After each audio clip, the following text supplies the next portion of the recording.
Jingle Bells Choir Fest 2024. Brought to you by Filippo Samuel, Sam, financial advisor and registered representative of Blue Ocean Wealth Solutions. പ്രവാസി channel daily news ബുള്ളറ്റിലേക്ക് എല്ലാ പ്രേക്ഷകർക്കും സ്വാഗതം. പ്രവാസി channel ഇപ്പോൾ എല്ലാ streaming ഡിവൈസുകളിലും ലഭ്യമാണ്. Download media app use on any of your streaming device or any smart television.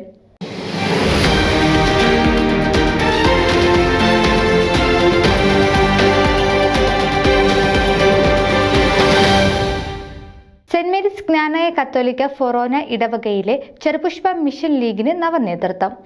പുതിയ ഭാരവാഹികളായി president Nathan Palakkad, vice president Teresa Vattamattathil, secretary Nikhitha Poozhikkunnel, joint secretary Joshua Thuruthelkalathil എന്നിവർ ചുമതലയേറ്റു. Mission league unit director father Jemy Puthusseril, vice director Anu Velikkettal, ഓർഗനൈസറായ Sheethal Maravettikoothathil, Robin Elanjikkal എന്നിവർ പരിപാടികൾക്ക് നേതൃത്വം നൽകി. News desk Pravasi channel. നിങ്ങളുടെ വാർത്തകളും വിശേഷങ്ങളും ഞങ്ങളെ അറിയിക്കാൻ മറക്കണ്ട. news@pravasichannel.com അല്ലെങ്കിൽ editor@eMalayali.com എന്ന ഇമെയിലിലേക്ക് വാർത്തകൾ അയക്കുക.